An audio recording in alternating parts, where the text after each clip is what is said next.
मराठा आरक्षणावरून संभाजी भिडेंनी यू-टर्न घेतलेला आहे। आधी स्वतः पुढाकाराचं आश्वासन त्यांनी दिलं होतं, तर आता आरक्षण कशाला हवं अशी भूमिका त्यांनी मांडली आहे। पाहूयात हा रिपोर्ट। जबाबदारी मनोजदादांनी माझ्यावर टाकली। या लढ्याचा शेवट मराठा समाजाला आरक्षण मिळण्यातच झाला पाहिजे। अरे मराठ्यांनी उभा देश चालवायचा आहे, आरक्षण कुठलं काढले? मराठा समाजाला आरक्षण मिळण्यातच झाला पाहिजे। अरे मराठ्यांनी उभा देश चालवायचा आहे, आरक्षण कुठलं काढले? मराठा आरक्षणासाठी स्वतः ग्वाही देणाऱ्या संभाजी भिडेंनी आता मात्र त्यावरून पलटी मारली आहे। उपोषणाच्या वेळी अंतरवाली सराटीत जाऊन आरक्षण मिळेल, सत्तेतील एकनाथ शिंदे, फडणवीस आणि अजित पवार हा प्रश्न सोडवतील असा विश्वास संभाजी भिडेंनी व्यक्त केला होता। मात्र मराठ्यांनी देश चालवायचा असल्यानं आरक्षण कुठलं काढलंय असं भिडे म्हणतायत। यश येणार का? 100% येणार। या राजकारणी लोकांच्याकडनं ते पाहिजे तसं करून घेण्याची जबाबदारी मनोजदादांनी माझ्यावर टाकली। या लढ्याचा शेवट मराठा समाजाला आरक्षण मिळण्यातच झाला पाहिजे। माननीय उपमुख्यमंत्री देवेंद्रदादा फडणवीस विश्वासाचा शब्द देतो की ही तिन्ही मंडळी धुरंधर आहे। मनोज जरंग्यांना जे पाहिजे ते घडवल्याशिवाय थांबणार नाही।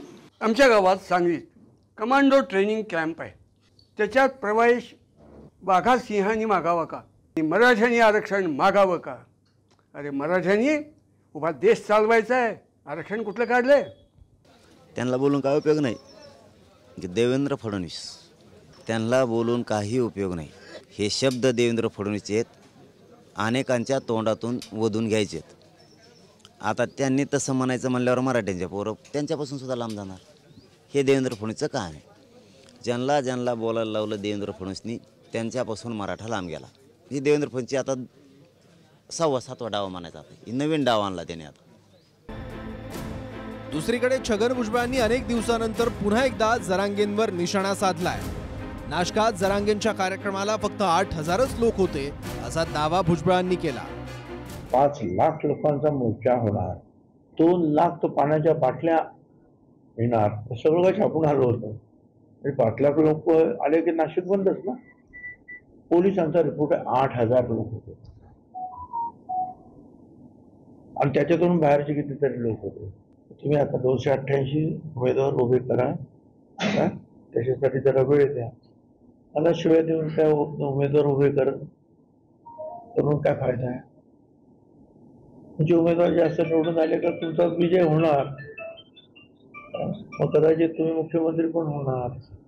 त्याला गणेश शास्त्राचा तज्ज्ञ करून त्याला PhD देऊन टाक म्हणा देवेंद्र फडणवीसला, त्या भुजबळला अशा मोठ्याला पदव्या जर असल्या ती वाकडी टोपी घातलेली नसती का, असली कसली गणती ती घाल म्हणा, त्याला देऊन टाकते एक पुरस्कार, झाबला ते घातलेला असतो। असा लय छान माणूस आहे छगन भुजबळ देवेंद्र फडणवीससाठी। असा गणित करायला ठोय म्हणा त्याला, तो असा टांबराळ वाजत आहे। असे गणेश शास्त्र ते सतत ठोय म्हणा फडणवीसला, भुजबळसारखे गेले सगळे मराठी हातातून फडणवीसला म्हणा। अशा नादा तो सगळी जनता हातातून चालली। कशाला भंगारवणी वागवतो, कशाला राग करतो, कशाला द्वेष करतो, इतका खुनशेपणा मराठीविषयी कशाला वागवतो? दरम्यान इंदापुरात भाजपचे आमदार नितेश राणेंचा हिंदू आक्रोश मोर्चा होता। त्यात काही मराठा आंदोलकांनी नितेश राणेंविरोधात घोषणाबाजी केली। नितेश राणेचा तर बिलकुल निषेध करतो। नितेश राणेनं उल्लेख करावा।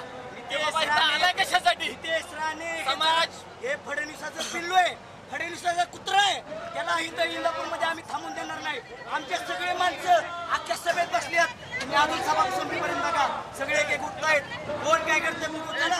नितेश राणे मुर्दाबाद। मला कुठल्याही हिंदूंचे काही तक्रार नाही। शेवटी ते माझे हिंदू आहेत, माझ्या हक्काचे लोक आहेत, माझ्या प्रेमाचे लोक आहेत, त्यांच्यावर कुठलीही माझी तक्रार नाही। त्यांना पाठवणारे जे जिहादी आहेत त्यांनी एक लक्षात ठेवा, आमच्या किती खांद्यावर बंदुका ठेवून तुम्ही आमचे हिंदूंना विभाजन करण्याचा प्रयत्न कराल तरी आम्ही काय तुमच्यासारख्या जिहाद्यांना सोडणार नाही। तुर्तास सरकार, प्रशासन, पोलीस यंत्रणा सारं काही हातात असूनही भाजपचे नितेश राणे मात्र गृहमंत्री फडणवीसांच्या दाखल्यानं प्रशासनाला इशारा वजा दम देत आहेत। आणि आमचे गृहमंत्री हे तेवढेच कडवट देवेंद्र फडणवीस आहेत हे लक्षात ठेवा। आणि त्या मालोजीराव भोसले साहेबांच्या समाधीकडे आता नजर ठेवा. या प्रशासनाने अगर योग्य वेळी ते काम केलं नाही तर जसं माझ्या अगोदरच्या माझ्या मित्रांनी सांगितलं, मग तारीख आणि वेळ सांगायची नाही, तिथे भगवा ठेवा लावून टाकायचा आणि मग तुम्हाला सुखरूप घरी पाठवण्याची जबाबदारी या नितेश राणेची असेल. आपण आमदार, एसीपी, डीसीपी, पीआय नंतर आहे. पहिलं तुमच्या जन्मपत्रिकेवर तुम्ही हिंदू आहात हे फक्त लक्षात ठेवा, एवढं मी पोलीस बांधवांना विनंती करेन. म्हणून जेव्हा योग्य वेळ येईल तेव्हा आपल्याला अगर काही अडचण असेल तर फक्त फोन ऑफ करा आणि आउट ऑफ नेटवर्क जावा. बाकी सगळं काम आम्ही करून टाकतो. काय चिंता करू नका. काय तुमच्या अंगावर येणार नाही एवढी जबाबदारी माझी. नेटवर्कच लागला नाही, चिंताच नाही ना. फोनच वाजला नाही. फोन वाजला असता तर 100% कारवाई करून टाकली असती. डीजी मॅडम बोलून टाका, काय फरक, आम्ही आहोत नाही. म्हणून जाता जाता वगैरे ह्याच्यानंतर आता कर्जत जामखेड आहे. सगळीकडे हिंदूंना पेटवण्याचं आणि जागवण्याचं काम करतो. हे भाईचारा ना टाका कोणाचा तरी कुठेतरी, मला नाही फरक पडत. आम्हाला हे डायलॉग घेऊ नका. कुठल्या तरी पिक्चर मध्ये वापरा आणि बोलून देतात सलमान बिलमान, आम्हाला काय नाही फरक पडत. पण हे भाईचारा बिरा नाही. इथे राहायचं असेल, इंदापूर महाराष्ट्र देशामध्ये राहायचं असेल तर पहिला हिंदूंचा देश आहे, हिंदू राष्ट्र आहे म्हणून स्वीकारा. भगवायला नमस्कार करायला शिका.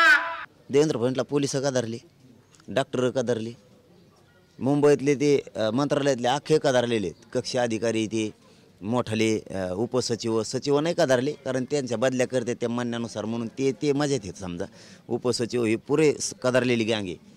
त्यांच्या पक्षातले काही नेते तर असे कदारलेत, इतक्या खौटशादी देत त्याला माझ्याजवळ. हां, त्याच्याच पक्षातले.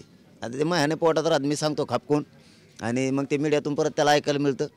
तो म्हणतो कोण कोण आहेत गाडी आपले त्या आपल्यावर नाराज असले. आता कोण सांगत असतो येऊन नाराज आहे म्हणून.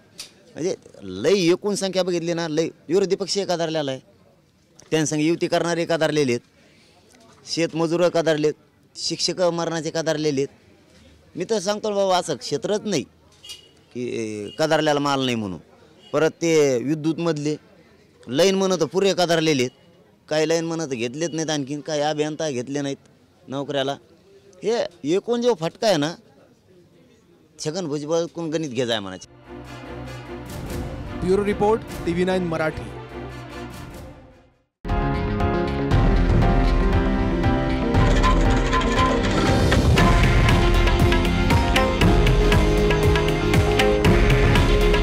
हे आहे देशातील नंबर 1 न्यूज नेटवर्क आणि आपण पाहत आहात TV9 मराठी. काळजी तुमची, हित महाराष्ट्राचं.